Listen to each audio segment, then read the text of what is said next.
Magandang araw sa ating lahat, sa mga ka-viewers tsaka sa mga subscribers natin. Itong board na to, para to sa mga kaibigan nating naghahanap ng pamalit dun sa mga ginagawa nila. Halimbawa, kung may mga troubleshoot sila na ang kailangan na amplifier o kaya wala pa silang pamalit dahil wala pang available na parts. So ito po pwede. Ang wattage nito 60 watts, 4 ohms. Tapos yung supply niya 12 hanggang 24. So para makuha niyo yung maximum wattage niya na 60 watts, kailangan naka 3 ampere ho kayo. Pero tatakbo na ho siya kahit na 12 tapos 1 ampere tatakbo siya. Kaya lang yung 60 watts na yon, hindi mo makukuha yon. Ayan, maliit lang yung ginagamit na chips niya, TPA 3118. So 60 watts mono. Yan, malinis pati sa likod. Ay yung modelo niya, XHM311. Ayan.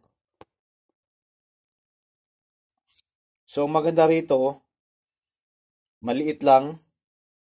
Kung gusto mo rin gumawa ng project, gusto mo gawing personal amplifier, tapos lagay mo siya ng kaha kasi yung size niya nasa 2 inches by 1.5 siguro. So maliit na maliit, pwede siyang ilagay sa maliit na kaha. Lagyan mo lang ng volume. Kung gusto mong may tone control, lagyan mo ng additional na tone control. Ayun, may personal amplifier ka na. Tapos kung meron kang tawag nitong laptop adapter, pwede siya. Kasi yung laptop adapter nasa mga karamihan nasa 3 ampere tapos 19 volts. So nasa pagitan siya ng 12 at saka 24. So normal, at least makakuha ka ng mga 40 watts at 4 ohms. So ayan, pwede siya. Pwede mo siyang gamiting full range amplifier. Pero yung nakalagay doon sa description, mas maganda talaga to gamitin sa pang sub, yung low frequency amplifier.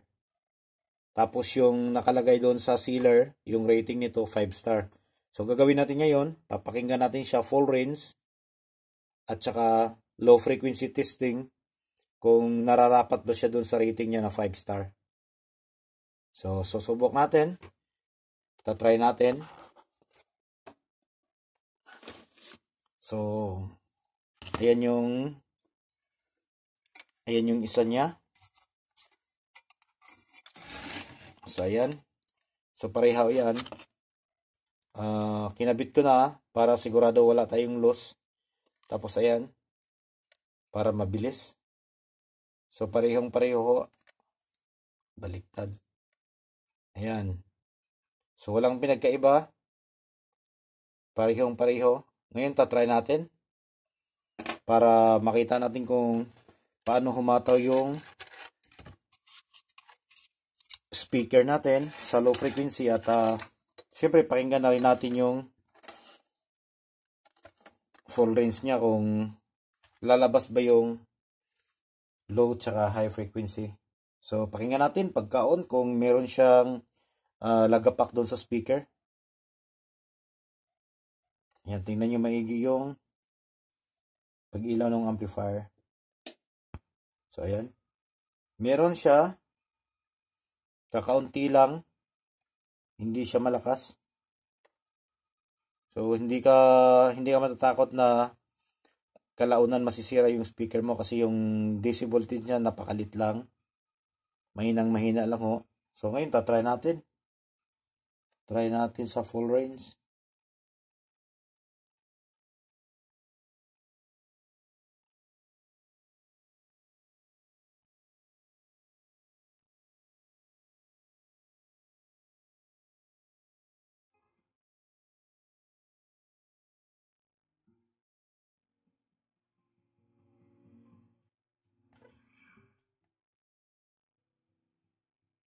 Ayan o siya, nakakabit. Ayan. So ayan, patungo dito. Ayan o. Para makita nyo na dito talaga nakakabit yan. Yan, oh. Tapos ito yung input natin. Ayan yung supply.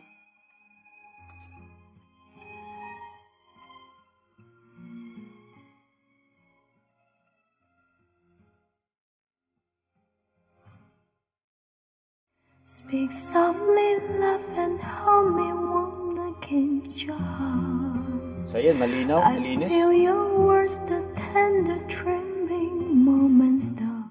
Yan, lumutang ho yung mid tsaka high niya kahit na wala ho tayong ginamit na mid-range or tweeter. Carry on, sharing the love that only few have ever known.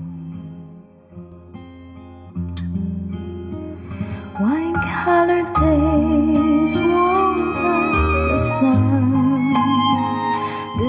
Ayan o, ramdam na kaagad yung low frequency niya na humataw kahit na milo yung tugtog. Speak softly, love, so no one hears us but the sky.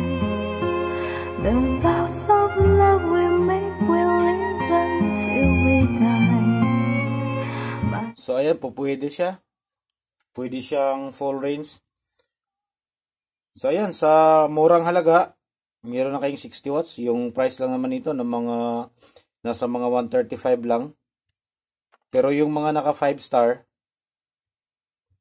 iwan ko lang kung hindi kasi hindi ho kasi pare-pareho. Merong dito sa binilhan ko naka 5 star siya. 135 tapos hindi ko kasama yung delivery. Tapos yung iba namang naka 5 star mataas. Siguro nga dahil nga naabot nila yung 5 star kaya tinaasan nila kasi siguro maganda yung performance.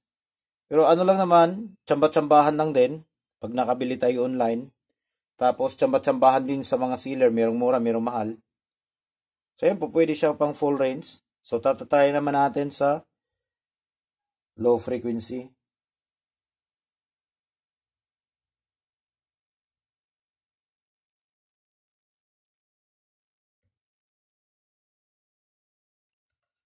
Yan, pakinggan natin.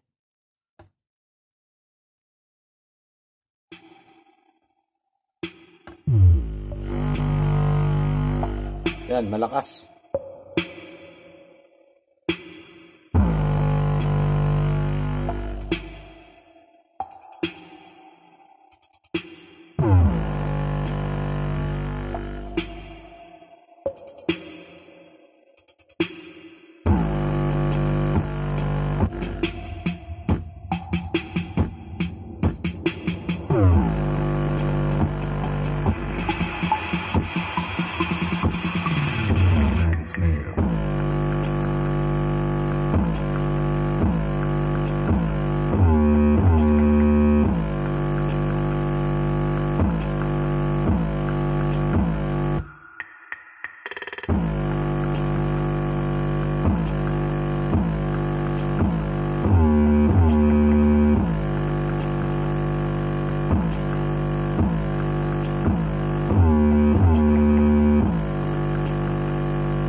Ayan ho, malakas. Tsaka ang maganda sa kanya, normal yung init niya. So hindi mo na kailangan maglagay ng heatsink.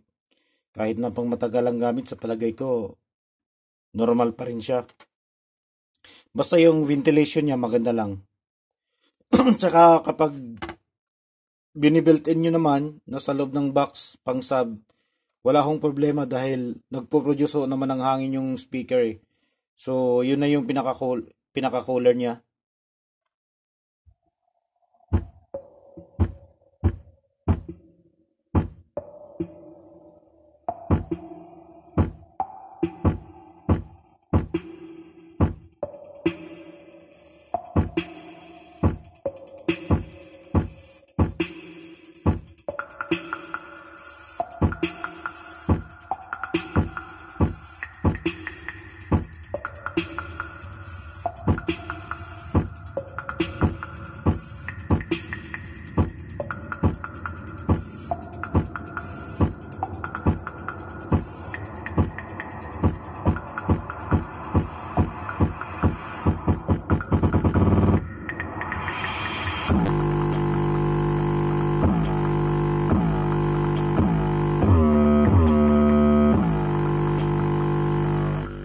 malakas. So, ayos. Pwede nga.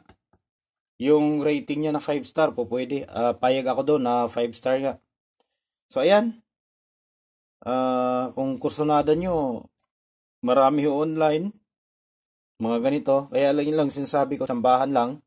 Pero pagka, depende kung saan kayo bumili, pwede ho naman ibalik pwede ma-refund ho naman yung pera nyo. So, hanggang dito na lang tayo. Maraming salamat at saka God bless ho sa panonood.